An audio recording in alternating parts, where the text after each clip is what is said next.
साथियों, आप सभी के इस प्लेटफॉर्म पर स्वागत है। यहाँ पर हम लोग विजन आईएएस कोचिंग संस्था के द्वारा जो न्यूज़ टुडे शीर्षक से डेली करंट अफेयर प्रोवाइड किया जाता है, उसको यहाँ पर हम लोग देखेंगे। तो चलिए प्रारंभ करते हैं। पहला है, सरकार ने स्पष्ट किया है कि पेगासस मामला न्यायालय में विचाराधीन है, इसलिए इस पर संसद में बहस की जरूरत नहीं है। तो देखिए मामला क्या है कि पेगासस, पहले देख लें क्या है। क्या पेगासस जो है एक सैन्य ग्रेड स्पाईवेयर है, एक प्रकार से जासूसी करने का उपकरण है। इसे इजरायल की साइबर सुरक्षा फर्म अर्थात एनएसओ ग्रुप टेक्नोलॉजीज ने निर्मित किया है। इसे केवल वैध सरकारों को ही बेचा जाता है, ऐसा कंपनी का कहना है। हाल ही में न्यूयॉर्क टाइम्स अखबार ने यह खबर प्रकाशित की थी कि भारत ने इजरायल से हथियारों के सौदे के तहत पेगासस स्पाईवेयर भी खरीदा है। इससे पहले सर्वोच्च न्यायालय ने पेगासस का उपयोग करके अनधिकृत निगरानी के आरोपों की जांच के लिए एक 3 सदस्यीय समिति नियुक्त की थी। भारत में मुख्य रूप से 2 कानूनों के तहत संचार साधनों पर निगरानी की जाती है। ये कौन से हैं? पहला है टेलीग्राफ अधिनियम 1885, दूसरा है सूचना प्रौद्योगिकी या आईटी अधिनियम 2000। ये जो दोनों प्रतिबंध हैं, ये वही प्रतिबंध हैं जो संविधान के अनुच्छेद 19(2) के तहत अभिव्यक्ति की स्वतंत्रता पर भी आरोपित किए गए हैं। वर्ष 2009 में आईटी अधिनियम के तहत सूचना प्रौद्योगिकी, सूचना के अवरोधन, निगरानी और डिक्रिप्शन के लिए प्रक्रिया एवं रक्षोपाय नियम बनाए गए थे। इन नियमों के अंतर्गत केवल सक्षम प्राधिकारी ही इस संबंध में आदेश जारी कर सकता है। अब ये सक्षम प्राधिकारी होगा कौन? तो यह सक्षम प्राधिकारी केंद्रीय गृह सचिव और राज्यों में गृह विभाग के प्रभारी सचिव होते हैं। इससे पहले public union for civil liberties बनाम भारत संघ 1996 के मामले में उच्चतम न्यायालय ने इंटरसेप्शन के लिए कुछ दिशा निर्देश भी जारी किए गए थे या जारी किए थे। अब बात कर लेते हैं आर्थिक सर्वेक्षण में वैकल्पिक उर्वरकों के उपयोग को बढ़ावा देने की सिफारिश के संदर्भ में। तो देखिए आर्थिक सर्वेक्षण में जैविक उर्वरकों के साथ नैनो यूरिया जैसे वैकल्पिक उर्वरकों के उपयोग की सिफारिश की गई है। वैकल्पिक उर्वरक मिट्टी की रक्षा करते हैं, अधिक उपज देते हैं और पोषक तत्वों के ज्यादा कुशल उपयोग को भी बढ़ावा देते हैं। सर्वेक्षण में की गई अन्य सिफारिशों की बात करें तो पहला है ड्रोन और आर्टिफिशियल इंटेलिजेंस अर्थात एआई आधारित निर्णय समर्थन प्रणालियों सहित नई तकनीकों का उपयोग किया जाना चाहिए। दूसरा, रासायनिक उर्वरकों के उपयोग में कमी लाई जानी चाहिए, साथ ही खेती के प्राकृतिक तरीकों पर विशेष बल दिया जाना चाहिए। तीसरा, कम लागत वाले जैविक इनपुट का उपयोग किया जाना चाहिए। चौथा है कृषि क्षेत्र में नवाचारों के लिए स्टार्टअप्स का समर्थन करना चाहिए। इसके अतिरिक्त सरकार उर्वरक निर्माताओं और आयातकों के माध्यम से किसानों को रियायती मूल्य पर उर्वरक उपलब्ध करा रही है। यूरिया को किस प्रकार से, देखिए यूरिया को कानूनी रूप से अधिसूचित अधिकतम खुदरा मूल्य अर्थात एमआरपी पर उपलब्ध कराया जा रहा है। इसके विपरीत फास्फेटिक और पोटाश अर्थात पीके उर्वरक के लिए पोषक तत्व आधारित सब्सिडी योजना संचालित की गई है। दिसंबर 2021 तक 85,300 करोड़ रुपए की उर्वरक सब्सिडी दी जा चुकी है। उर्वरक के अधिक उपयोग से जुड़ी समस्याएं क्या हैं? तो पहला है सब्सिडी का अत्यधिक बोझ, क्योंकि भारत उर्वरक सब्सिडी पर लगभग 1 लाख करोड़ रुपए खर्च करता है। दूसरा, बहुपोषक तत्वों की कमी और मृदा स्वास्थ्य में गिरावट भी एक समस्या है अधिक उर्वरक के इस्तेमाल से। तीसरा, भूजल में नाइट्रोजन संदूषण की संभावना भी होती है अधिक उर्वरक के इस्तेमाल से। सब्सिडी व्यवस्था को और अधिक कुशल बनाने के लिए सरकार द्वारा किए गए उपायों की बात करें तो नई यूरिया नीति 2015 लागू की गई। इसके अतिरिक्त नीम लेपित यूरिया का उत्पादन किया जा रहा है और कोयला गैसीकरण जैसी नवीनतम तकनीकों को बढ़ावा दिया जा रहा है। साथ ही प्रत्यक्ष लाभ अंतरण का कार्यान्वयन किया गया है। आगे चलते हैं। केरल सरकार ने लोकायुक्त की शक्तियों को सीमित करने के लिए कानून प्रस्तावित किया है। देखिए केरल लोकायुक्त अधिनियम में संशोधन प्रस्तावित किया गया है।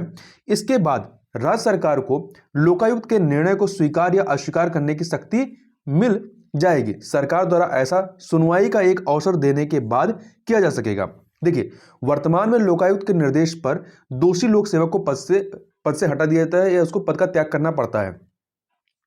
अब बात कर लेते हैं थोड़ा सा लोकपाल और लोकायुक्त अधिनियम 2013 के बारे में। तो यह केंद्र स्तर पर लोकपाल और राज्यों के स्तर पर लोकायुक्त का प्रावधान करता है। यह कुछ लोक पदाधिकारियों के विरुद्ध भ्रष्टाचार के आरोपों की जांच करते हैं। सभी पदाधिकारियों की नहीं, कुछ लोक पदाधिकारियों के विरुद्ध। देखिए लोकपाल में एक अध्यक्ष और अधिकतम 8 सदस्य होते हैं। इन 8 सदस्यों में से 4 न्यायिक सदस्य होने चाहिए और 4 प्रशासनिक होते हैं, और उनमें से भी 4 जो होते हैं, इनमें 8 में से 4 सदस्यों में से अनुसूचित जाति 4 जो होने चाहिए। सदस्य जो है वो अनुसूचित जाति या अनुसूचित जनजाति, अन्य पिछड़े वर्ग और अल्पसंख्यक और महिलाओं में से होने चाहिए। सदस्यों की नियुक्ति राष्ट्रपति करता है और इनकी नियुक्ति प्रधानमंत्री की अध्यक्षता वाली चयन समिति की सिफारिश पर की जाती है। मतलब प्रधानमंत्री की अध्यक्षता वाली जो चयन समिति होती है वो इन सदस्यों के नामों की सूची देती है जिसको राष्ट्रपति नियुक्त करता है। लोकपाल अध्यक्ष और सदस्यों का कार्यकाल जो है वो 5 वर्ष या 70 वर्ष की आयु जो भी पहले हो तक का होता है, तो ये टेन्योर इनका याद रखिएगा। लोकायुक्त केंद्रीय लोकपाल के जो, ये तो हमने बात की लोकपाल की, अब लोकायुक्त की बात करें तो लोकायुक्त केंद्रीय लोकपाल के राज्य स्तरीय समकक्ष होते हैं। लोकपाल और लोकायुक्त अधिनियम 2013 में इनसे जुड़े प्रावधान किए गए हैं। लोकायुक्तों के संबंध में यह अधिनियम केवल एक रूपरेखा तैयार करता है, मतलब राज्यों के लिए एक रूपरेखा तैयार करके छोड़ दिया गया है। इनसे जुड़ी विशेषताओं का निर्धारण राज्यों पर छोड़ दिया गया है। इस अधिनियम के लागू होने और उच्चतम न्यायालय के हस्तक्षेप के बाद ही अधिकांश राज्यों ने लोकपाल या लोकायुक्त की नियुक्ति की है या स्थापना की है। आगे बात कर लेते हैं। विश्व विरासत के दर्जे के लिए भारत की ओर से होयसल मंदिर समूह का नामांकन किया गया है। तो होयसल मंदिरों को वर्ष 2022-23 के लिए विश्व विरासत के रूप में भारत की ओर से नामांकन के रूप में शामिल किया गया है। इन मंदिरों में कर्नाटक के बेल्लूर, हलेबीड और सोमनाथपुरा में स्थित मंदिर शामिल हैं। होयसल का यह पवित्र स्मारक समूह वर्ष 2014 से यूनेस्को की संभावित सूची में है। ये पवित्र स्मारक पश्चिमी घाट की तलहटी में स्थित है। इन पवित्र स्मारकों में हिंदू मंदिर, जैन मंदिर और गौड़ संरचनाएं, जटिल मूर्तिकला और प्रतिमाएं एवं मंदिर, नृत्य तथा संगीत से जुड़ी कलाकृतियां भी शामिल हैं। ये स्मारक वैष्णव, शैव और जैन धर्म के आध्यात्मिक विश्वासों के विकास में महत्वपूर्ण अभिकारक हैं। तो ध्यान रखिएगा ये किन धर्मों से संबंधित हैं, तो ये हिंदू और जैन धर्म दोनों से संबंधित हैं। इसके अतिरिक्त चिन्ना केशव मंदिर जो कि बेल्लूर में है और होयसलेश्वर मंदिर जो कि हलेबीड में है, इसको होयसल कला की उत्कृष्ट कृतियां माना जाता है। होयसल शासकों ने 11वीं से 13वीं शताब्दी तक कर्नाटक के आसपास के क्षेत्रों में शासन किया था और इसी दौरान इनका निर्माण होता है। आगे बात करते हैं अन्य विशेषताओं की। तो होयसल स्थापत्य कला में नागर और द्रविड़ दोनों शैलियों की विशेषताएं पाई जाती हैं। तो ये महत्वपूर्ण है कि जो होयसल स्थापत्य कला है इसमें दोनों ही शैलियां, जो मंदिर निर्माण की दोनों शैलियां हैं, नागर और द्रविड़, इन दोनों की शैलियों का इसमें विशेषताएं हैं। होयसल स्थापत्य के सबसे उल्लेखनीय उदाहरण है तारे के आकार में निर्मित भव्य नक्काशीदार पाषाण मंदिर हैं। मंदिर आमतौर पर एक ऊंचे चबूतरे पर बनाए गए हैं जिसे जगती कहा जाता है। जैसे इसमें दिख रहा है ये चबूतरा, इसे ही जगती कहा जाता है। यह भक्तों को मंदिर की परिक्रमा करने के लिए एक मार्ग प्रदान करता है। होयसल मंदिरों में खुले और बंद दोनों प्रकार के मंडप पाए जाते हैं। इन संरचनाओं में आमतौर पर कल्याणी या सीढ़ीदार कुएं भी पाए जाते हैं। आगे चलते हैं, आगे बात कर लेते हैं। यहीं पर आर्थिक सर्वेक्षण में हरित वित्त पोषण के ढांचे पर बल दिया गया है। देखिए हरित वित्त क्या होता है या ग्रीन फाइनेंस क्या होता है, इसको पहले समझ लें। तो हरित वित्त या ग्रीन फाइनेंस पर्यावरण की दृष्टि से संधारणीय परियोजनाओं में प्रयुक्त होने वाली वित्तीय व्यवस्थाओं को संदर्भित करता है। इसमें जलवायु परिवर्तन के पहलुओं को अपनाने वाली परियोजनाएं भी शामिल हैं। इनमें स्वस्थ ऊर्जा परियोजनाएं, स्वच्छ परिवहन, ऊर्जा कुशल परियोजनाएं आदि शामिल हैं। उदाहरण के लिए हरित भवन और अपशिष्ट प्रबंधन परियोजनाएं, टिकाऊ जल प्रबंधन परियोजनाएं इत्यादि।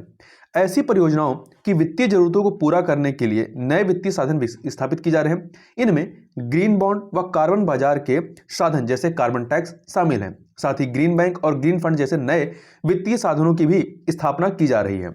हरित वित्त के महत्व की बात करें तो यह सतत आर्थिक विकास के समक्ष मौजूद चुनौतियों का समाधान करने में मदद करेगा। इसके अलावा यह पर्यावरण की रक्षा करने और पर्याप्त रूप से सुधार करने में भी सहायता करेगा।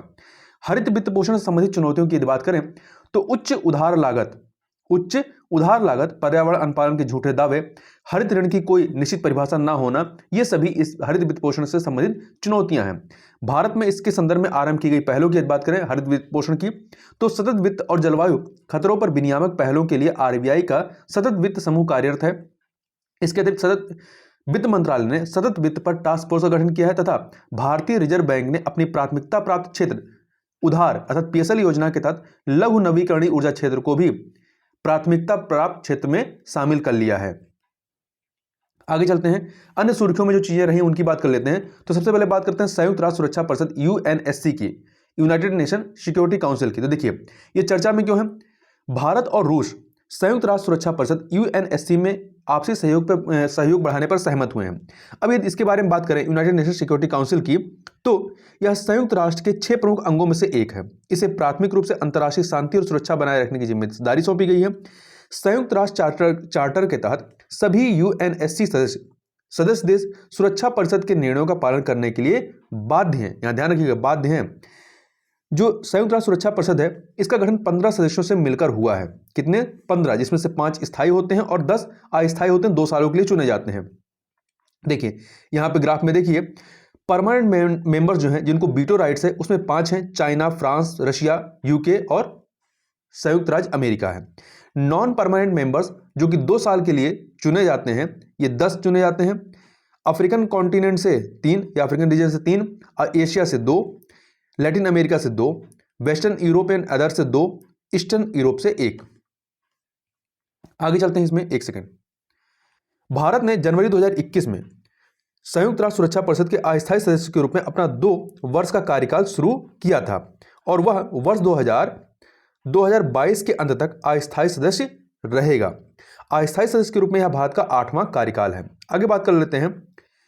भारत ने विश्व स्वास्थ्य संगठन की वेबसाइट पर भारत का गलत मानचित्र जारी करने का मुद्दा उठाया है। देखिए, विश्व स्वास्थ्य संगठन ने या विश्व स्वास्थ्य संगठन के कोविड-19 डैशबोर्ड पर जम्मू और कश्मीर को चीन तथा पाकिस्तान के हिस्से के रूप में दिखाया गया है। भूस्थानिक आंकड़ों के संबंध में भारत की रूपरेखा की यदि बात करें तो वर्ष 2021 में विज्ञान और प्रौद्योगिकी विभाग ने मानचित्र सहित भूस्थानिक डेटा एवं भूस्थानिक डेटा सेवाएं प्राप्त करने व उत्पादन करने के लिए दिशा निर्देश प्रस्तुत किए थे। इन दिशा निर्देशों ने कुछ सीमित श्रेणियों को छोड़कर अनिवार्य लाइसेंस, अनुमति और अनापत्तियों की सभी आवश्यकताओं को हटा दिया है। इन दिशा निर्देशों से पहले भूस्थानिक डेटा और मानचित्रों को विभिन्न नीतियों, अधिसूचनाओं के द्वारा विनियमित किया जाता था। इन अधिसूचनाओं को भारतीय सर्वेक्षण, वित्त मंत्रालय, रक्षा मंत्रालय आदि द्वारा जारी किया जाता था। आगे चलते हैं। अगला है प्रधानमंत्री राष्ट्रीय राहत कोष के बारे में, PMNRF के बारे में। तो प्रधानमंत्री ने माता वैष्णो देवी भवन में भगदड़ में मारे गए व घायल हुए लोगों के लिए प्रधानमंत्री राष्ट्रीय राहत कोष से अनुग्रह राशि को मंजूरी दे दी है। यदि हम प्रधानमंत्री राष्ट्रीय राहत कोष की बात करें तो इसकी स्थापना वर्ष 1948 में पाकिस्तान से विस्थापित लोगों की सहायता के लिए एक सार्वजनिक योगदान से की गई थी। प्रधानमंत्री राष्ट्रीय राहत कोष धनराशि का इस्तेमाल अब जो है बाढ़, चक्रवात और भूकंप आदि जैसे प्राकृतिक आपदाओं में मारे गए लोगों के परिजनों के लिए किया जाता है। साथ ही बड़ी दुर्घटनाओं एवं दंगे की पीड़ितों को तत्काल राहत पहुंचाने हेतु भी इसका इस्तेमाल किया जाता है। इसमें कोई बजटीय सहायता नहीं मिलती, ध्यान रखिएगा। इसमें कोई बजट में इसके लिए कोई आवंटन नहीं होता है। इसमें व्यक्तियों, संगठनों, ट्रस्टों, कंपनियों, संस्थानों आदि से स्वैच्छिक योगदान स्वीकार किया जाता है। आगे बात कर लेते हैं अल्पसंख्यक दर्जे की, माइनॉरिटी स्टेटस की। देखिए, उच्चतम न्यायालय ने अल्पसंख्यकों से संबंधित एक याचिका के संबंध में केंद्र सरकार की आलोचना की है। यह याचिका राज्य स्तर पर अल्पसंख्यकों की पहचान करने से संबंधित है। साथ ही याचिका में 6 राज्यों और 2 संघ राज्य क्षेत्रों में हिंदुओं को अल्पसंख्यक का दर्जा देने की मांग की गई है। केंद्र ने इस संबंध में अपना पक्ष स्पष्ट नहीं किया है। उच्चतम न्यायालय ने सरकार को इस वर्ष जनवरी माह में वर्ष 2020 की इस याचिका पर अपना उत्तर प्रस्तुत करने का एक अंतिम अवसर दिया था। सरकार द्वारा उत्तर प्रस्तुत करने में विफल रहने के बाद उच्चतम न्यायालय ने उस पर जुर्माना लगाया था। आगे बात करते हैं राष्ट्रीय महिला आयोग की स्थापना के 30 वर्ष हो गए हैं कि का 30वां स्थापना दिवस मनाया गया है। देखिए, राष्ट्रीय महिला आयोग को वर्ष 1992 में 1992 में स्थापित किया गया था। यह राष्ट्रीय महिला आयोग अधिनियम 1990 के तहत एक वैधानिक निकाय है। इसके उद्देश्यों की यदि बात करें तो यह महिलाओं के लिए संवैधानिक और कानूनी सुरक्षा उपायों की समीक्षा करता है। दूसरा, यह उपचारात्मक कानूनी उपायों की सिफारिश करता है। तीसरा, यह शिकायतों के निवारण को सुगम बनाता है और महिलाओं को प्रभावित करने वाले सभी नीतिगत मामलों पर सरकार को सलाह देता है। साथ ही इसके सदस्यों में केंद्र सरकार द्वारा नामित एक अध्यक्ष और 5 अन्य सदस्य शामिल हैं। आगे चलते हैं प्रमुख उद्योग क्षेत्र, कोर सेक्टर इंडस्ट्री की बात करें तो उद्योग संवर्धन और आंतरिक व्यापार विभाग के आर्थिक सलाहकार कार्यालय ने 8 प्रमुख क्षेत्र उद्योगों का सूचकांक जारी किया है। इन 8 प्रमुख क्षेत्र उद्योगों में निम्नलिखित शामिल हैं। यदि इनको उच्चतम से न्यूनतम भारांश के क्रम में रखें तो सबसे अधिक भारांश रिफाइनरी उत्पाद का है, फिर विद्युत, इसको घटते क्रम में चलते हैं। रिफाइनरी उत्पाद, विद्युत, तीसरा इस्पात, चौथा कोयला, 5वां कच्चा तेल, 6ठा प्राकृतिक गैस, 7वां सीमेंट और 8वां उर्वरक का भारांश सबसे कम है। देखिए, औद्योगिक उत्पादन सूचकांक में शामिल मदों के भारांश में इनका 40.27% हिस्सा है। ये 8 उद्योग व्यापक अर्थव्यवस्था की कार्यप्रणाली में आवश्यक बुनियादी या मध्यवर्ती घटक हैं। इस कारण इनकी दशा का चित्रण अर्थव्यवस्था की स्थिति की मौलिक समझ प्रदान करता है। आगे बात कर लेते हैं यूजीसी ने अर्थात विश्वविद्यालय अनुदान आयोग ने राष्ट्रीय उच्च शिक्षा अर्हता ढांचा NHE QF नियम जारी किए हैं। तो विश्वविद्यालय अनुदान आयोग ने प्रारूप राष्ट्रीय उच्च शिक्षा अर्हता ढांचा NHEQF जारी किया है। यह प्रारूप ढांचा राष्ट्रीय शिक्षा नीति 2020 के हिस्से के रूप में जारी किया गया है। यह राष्ट्रीय उच्च शिक्षा अर्हता ढांचा NHEQF ने उच्च शिक्षा संस्थानों में छात्रों के लिए मूल्यांकन के कुछ मानदंडों को या मापदंडों को निर्धारित किया है। साथ ही इसे विभिन्न स्तरों में विभाजित किया है। UGC अर्थात विश्वविद्यालय अनुदान आयोग ने विभिन्न स्तरों पर छात्रों का आकलन करने के लिए सीखने के परिणामों को सूचीबद्ध किया है। इनमें नौकरी की तैयारी से लेकर उद्यमशील मानसिकता, नैतिक और संवैधानिक मूल्यों की समझ आदि शामिल है। यह 4 वर्षीय स्नातक कार्यक्रम स्नातकोत्तर डिग्री और डॉक्टरेट डिग्री के विभिन्न स्तरों को पूरा करने के लिए आवश्यक क्रेडिट की संख्या भी निर्धारित करता है। आगे बात करते हैं हरित जलवायु कोष ग्रीन क्लाइमेट फंड GCF के बारे में। देखिए, जो ये ग्रीन क्लाइमेट फंड है GCF, ये पेरिस समझौते का एक महत्वपूर्ण घटक है तथा यह विश्व का सबसे बड़ा जलवायु कोष है। इसे विकासशील देशों को उनके राष्ट्रीय स्तर पर निर्धारित योगदानों अर्थात NDC, यह इंग्लिश में कहते हैं नेशनली डिटरमाइंड कंट्रीब्यूशन की प्राप्ति में सहायता हेतु अधिदेशित किया गया है। यहीं पर यदि NFT अर्थात नॉन फंजिबल टोकन की बात करें तो ये विशेष प्रकार के क्रिप्टोग्राफिक टोकन होते हैं। ये एक ब्लॉकचेन पर मौजूद होते हैं और उनकी प्रतिलिपि बनाना संभव नहीं होता है। फिर से हम आते हैं ग्रीन क्लाइमेट फंड पे। तो ग्रीन क्लाइमेट फंड का संचालन मान्यता प्राप्त संस्थाओं और वितरण भागीदारों के एक नेटवर्क के माध्यम से किया जाता है। ये परियोजना डिजाइन और कार्यान्वयन के लिए प्रत्यक्ष रूप से विकासशील देशों के साथ कार्य करते हैं। ग्रीन क्लाइमेट फंड को अपने संसाधनों का 50% जलवायु परिवर्तन के प्रभावों को समाप्त करने के लिए व्यय करना होता है। शेष 50% अनुदान के रूप में अनुकूलन उद्देश्यों के लिए निवेश किया जाना अधिदेशित है। इसके अनुकूल संसाधनों का कम से कम आधा हिस्सा जलवायु परिवर्तन के प्रति सर्वाधिक सुभेद्य देशों जैसे लघुद्वीपीय विकासशील देश, अल्पविकसित देश और अफ्रीकी राज्यों में निवेश किया जाना चाहिए। आगे बात कर लेते हैं प्रौद्योगिकी विकास बोर्ड की, टेक्नोलॉजी डेवलपमेंट बोर्ड की। तो महिलाओं के लिए प्रतिष्ठित राष्ट्रीय प्रौद्योगिकी या टेक उत्कृष्टता पुरस्कार 2022 हेतु भारतीय महिला वैज्ञानिकों और उद्यमियों से आवेदन आमंत्रित किए गए हैं। इस पुरस्कार की स्थापना प्रौद्योगिकी विकास बोर्ड ने की है। प्रौद्योगिकी विकास बोर्ड के बारे में बात करें तो इसका गठन वर्ष 1996 में किया गया था, 1996 में। यह विज्ञान और प्रौद्योगिकी विभाग के तहत एक सांविधिक निकाय है, अर्थात इसको किसी अधिनियम के माध्यम से स्थापित किया गया है। इसका उद्देश्य स्वदेशी प्रौद्योगिकी के विकास एवं व्यावसायीकरण को बढ़ावा देना है। साथ ही व्यापक अनुप्रयोग के लिए आयातित प्रौद्योगिकी के अनुकूलन के प्रयास करना है। यह औद्योगिक प्रतिष्ठानों को इक्विटी पूंजी या ऋण प्रदान करता है। यह अनुसंधान और विकास संस्थानों को भी वित्तीय सहायता उपलब्ध कराता है। आगे बात कर लेते हैं पेरोस्काइट। तो ये पेरोस्काइट क्या है? देखिए, भारतीय वैज्ञानिकों ने पेरोस्काइट सौर सेल की दक्षता और स्थिरता बढ़ाने के लिए एक नई प्रक्रिया तैयार की है। पेरोस्काइट है क्या? तो पेरोस्काइट एक विशेष क्रिस्टल संरचना वाले पदार्थों का एक कुल है या फैमिली है। इस कुल का नाम उस विशिष्ट रचना वाले खनिज के नाम पर रखा गया। इनकी जो क्वालिटी है उसमें लचीलापन, हल्का वजन और अर्धपारदर्शिता का होना है। सौर सेल बनाने के लिए उपयोग किए जाने के दौरान पेरोस्काइट ने उच्च स्तरीय प्रदर्शन क्षमता और उत्पादन की कम लागत दर्शाई है। तो इस प्रकार से इस वीडियो में बस इतना ही। मिलते हैं नेक्स्ट वीडियो में, तब तक के लिए बहुत बहुत धन्यवाद।